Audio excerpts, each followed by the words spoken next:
My name is Margaret Ellis, and I wasn't always this invisible. Once upon a time, I was a second grade teacher who wore silly earrings to match the alphabet of the day. I was the woman who stayed up late cutting out stars for spelling tests and woke up early to make homemade pancakes every Saturday for my son, Zachary. Now I spend most mornings wondering if anyone notices I'm still here. I live in the same house where I once taught Zach to tie his shoes and nursed him through every fever. These days, I share that house with Zach, his ex-wife Lauren, and my 10-year-old grandson, Jaden. It's complicated, sure, but not uncommon these days. Families stretch and bend, and sometimes they hold. But lately, I feel like I'm the only one doing the bending, and something inside me is quietly splintering. This house used to feel like mine. I picked out the curtains in the kitchen, the ones with faded sunflowers that Carl and I bought on a trip to Asheville before he passed. But lately, it feels like I'm just renting space in a life I once built. I'm not sure when I started to fade. Maybe it was the first time Lauren interrupted me mid-sentence, or when Zach stopped saying goodnight. Or maybe it was when Jaden rolled his eyes after I asked how school was and didn't wait for me to finish my sentence. The morning everything shifted didn't start with an argument or a disaster. It was a quiet Tuesday in early winter. I had made tea, wrapped my scarf around my neck, and tucked a chocolate chip cookie in my pocket like always. I was heading out to pick up Jaden from school. I remember thinking about how cold the air felt that day, how the sky was the color of bruised cotton. I didn't know then that a simple fall on the sidewalk would unravel years of sacrifice. But it wasn't the ice that broke me.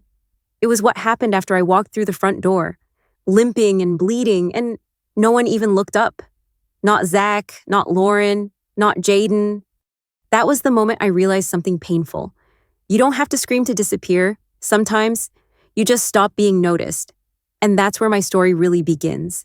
It had snowed lightly the night before, just enough to leave a slick sheen on the sidewalks. I had forgotten to salt the front steps that morning, but I figured the school pickup would be quick, and Jaden was used to seeing me waiting by the gate. I pulled my scarf tighter, the one he used to say was itchy, and slid a cookie into my coat pocket like I always did, just in case he had a rough day. Maple Street looked the same as it always did, gray, quiet, and tired. I stepped carefully near the elementary school, but I didn't see the patch of black ice by the flagpole. 1 second I was upright, and the next my knees slammed into the concrete, fast and mean.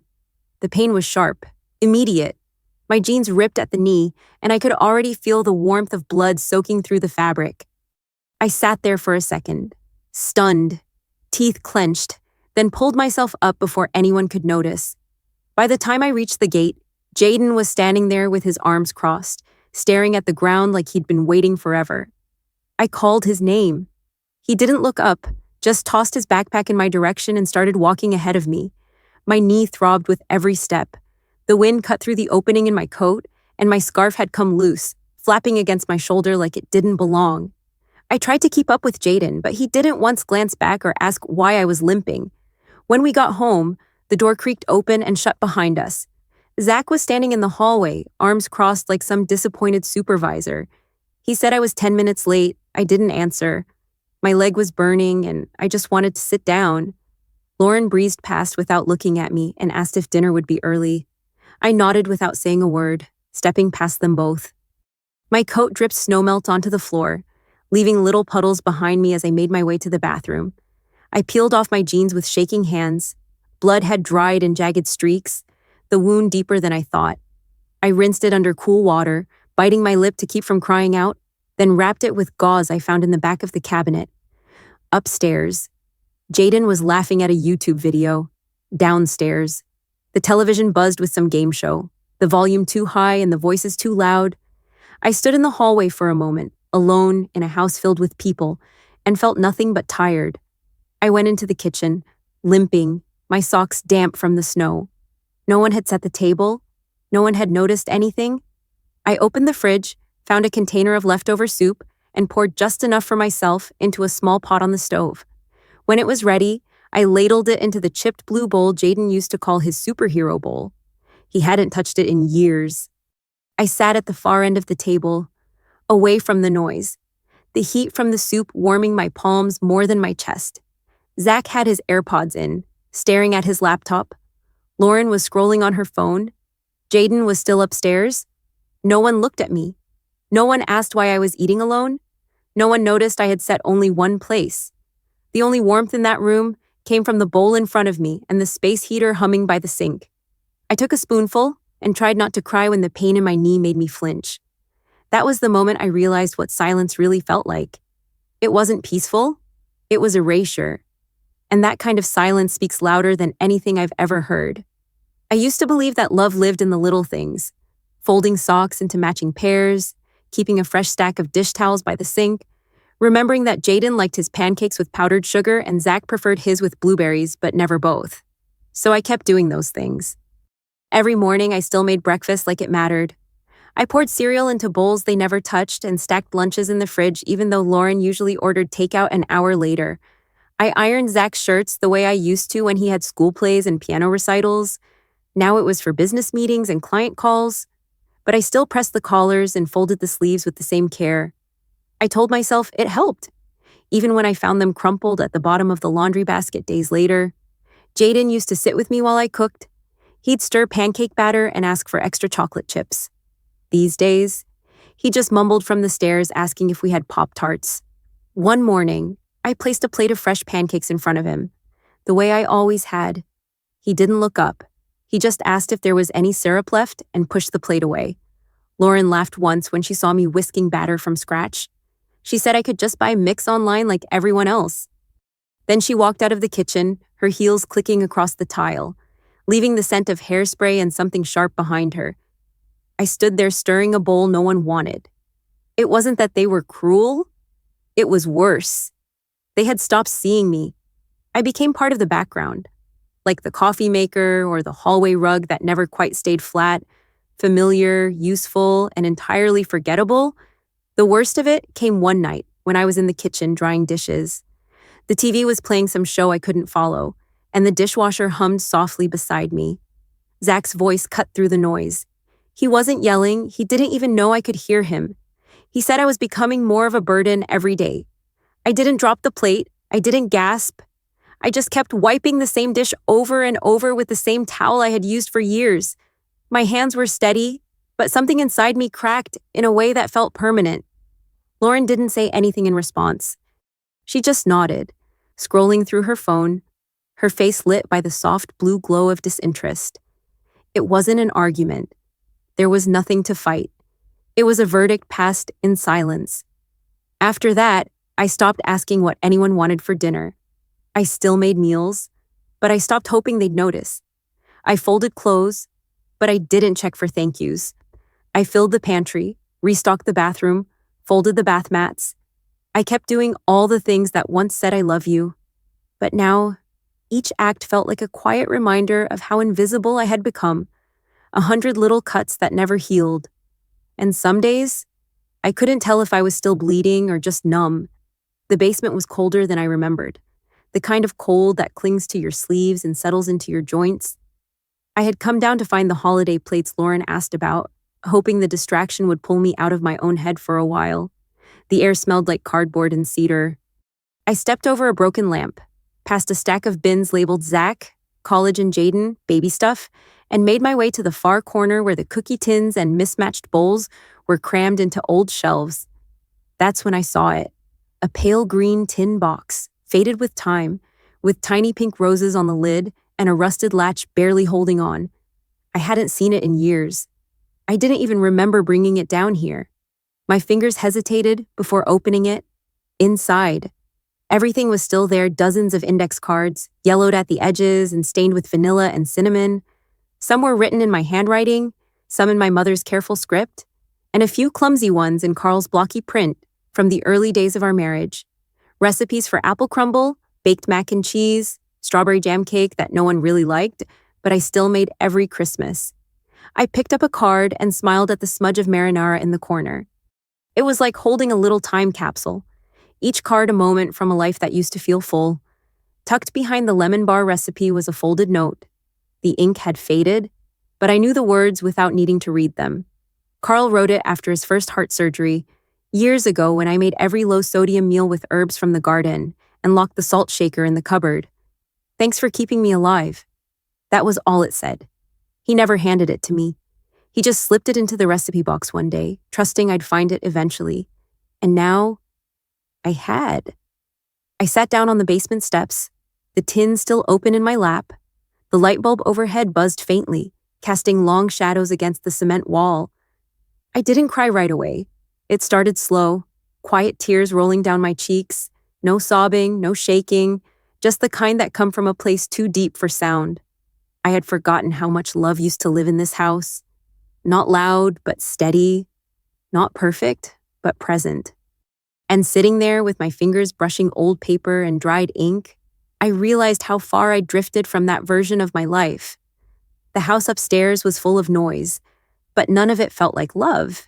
Down there in the quiet, with the scent of old flour and ginger still lingering on the cards, I felt more seen than I had in months. I closed the tin slowly and held it close to my chest.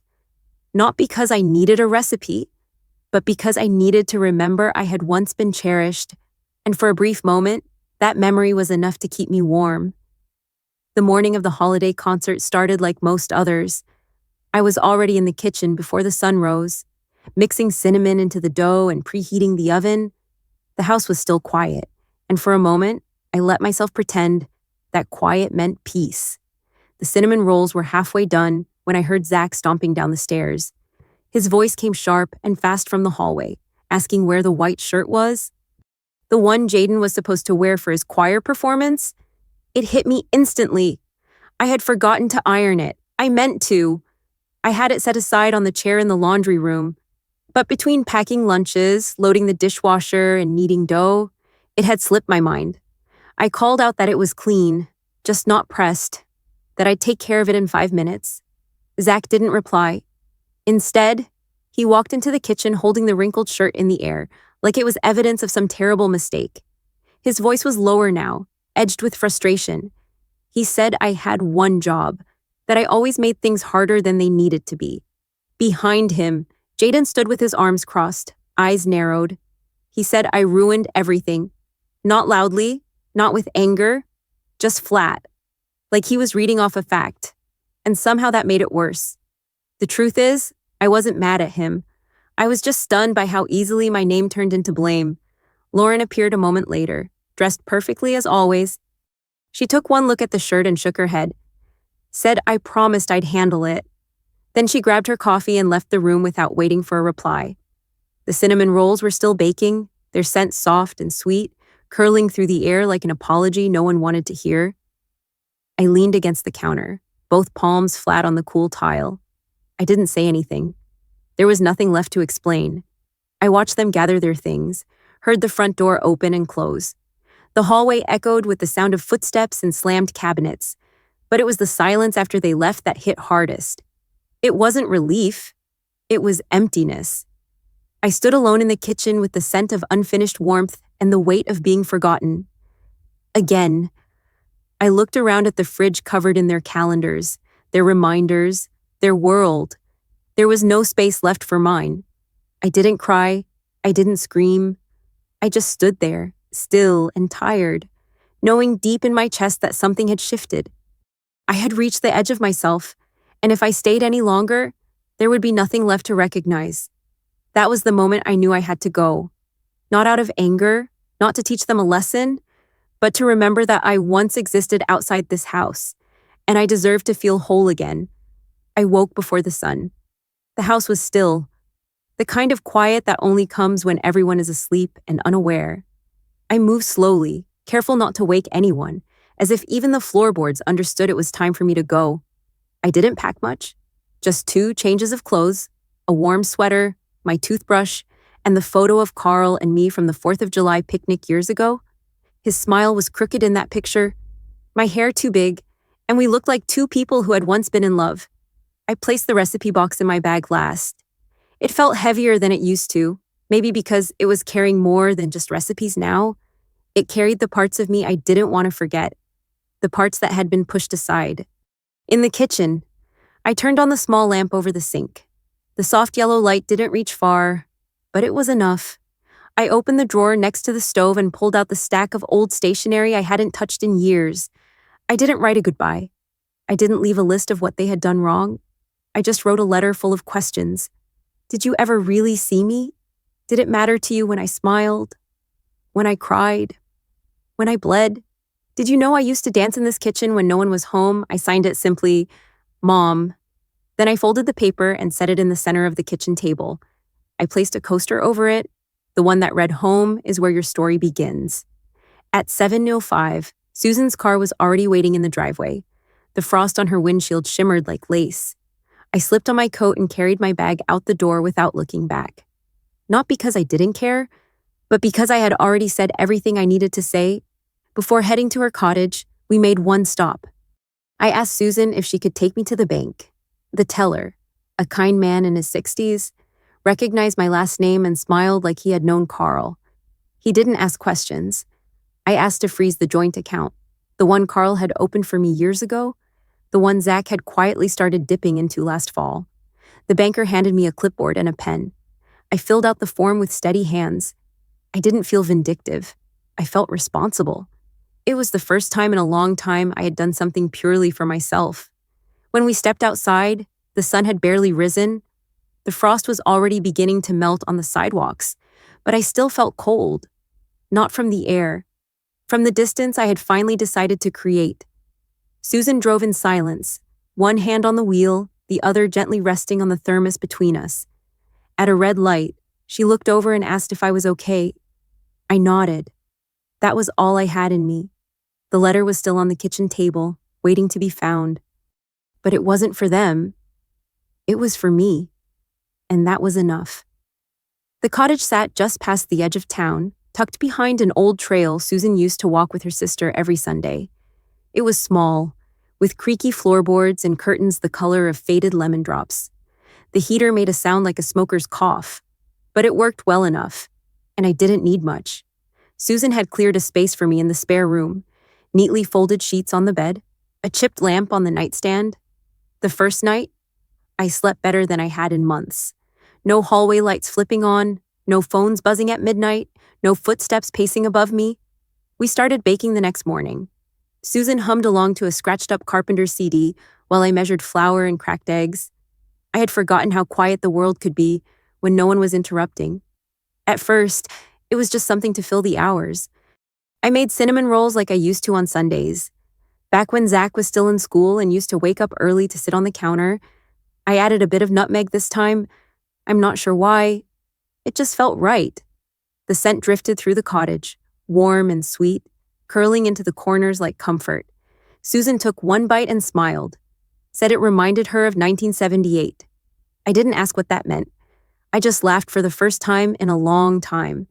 By the end of the week, she had us signed up for a table at the weekend farmers market.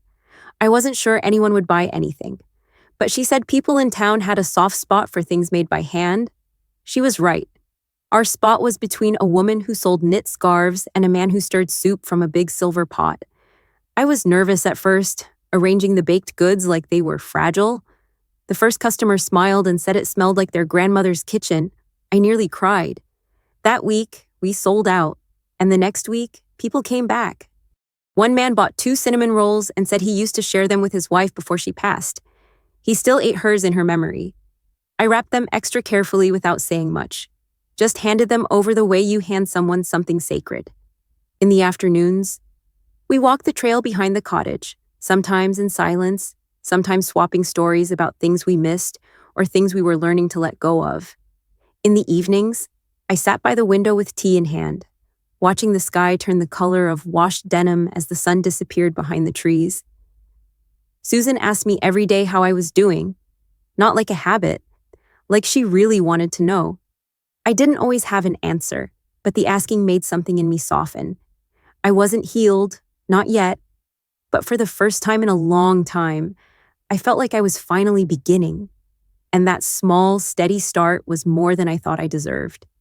One evening, after the last tray had cooled and the kitchen was quiet again, I noticed a voicemail blinking on Susan's tablet.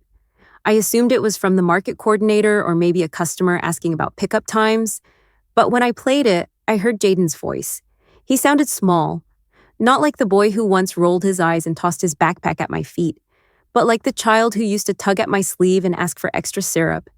He said he missed me, that his mom told him I was busy, But he didn't care if the pancakes were burnt. He just wanted me to come home. I didn't cry.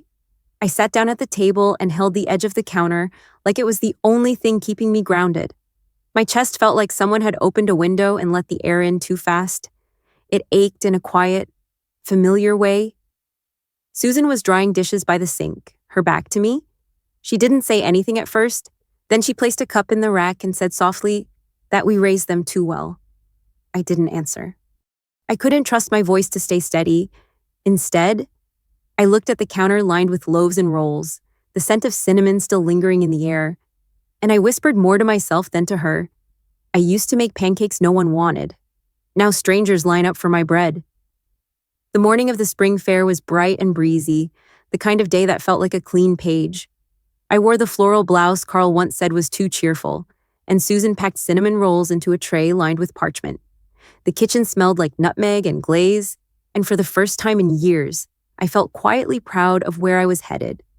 We were tying the last ribbon on a basket when someone knocked at the door. It was early, too early for a neighbor. The knock came again, louder this time, and I wiped my hands on a towel before walking to the front of the cottage. When I opened the door, they were all there. Zach stood stiff in his wrinkled shirt. Lauren beside him holding Jaden's hand, or maybe the other way around. His eyes were red. Hers were tired. Zach looked like he hadn't slept, like he didn't know what to say. He said they didn't know where else to go, that they were sorry, that they missed me. Jaden stepped forward, said he meant what he said in the voicemail. Lauren didn't speak. She just nodded once, like she finally understood something. I stepped outside and closed the door behind me. I didn't raise my voice or ask why now. I just looked at them and said what I had been carrying in my chest for too long.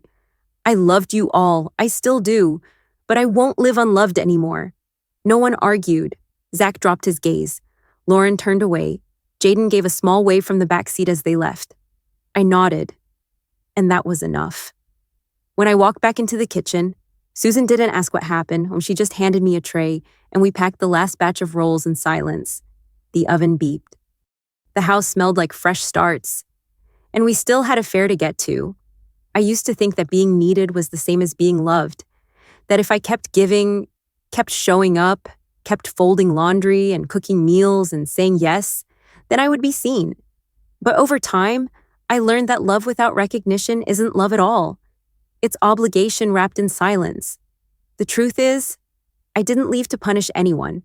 I left to remember who I was before I disappeared in a house that no longer had room for me. I didn't slam the door or scream. I just stepped away from the noise long enough to hear myself again. Real love says thank you. It notices when you're tired. It doesn't call you a burden when you begin to slow down. And it certainly doesn't forget your presence just because you stopped asking for permission to matter.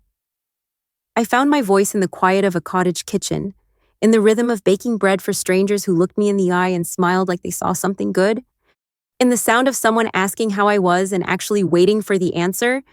If you've ever felt like you were fading in a place you helped build, I hope you remember this. You are not invisible. You are not unworthy.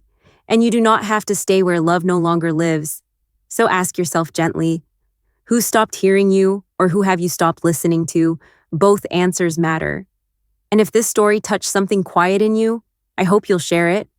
Leave a comment, pass it on, because your story matters too. It always has.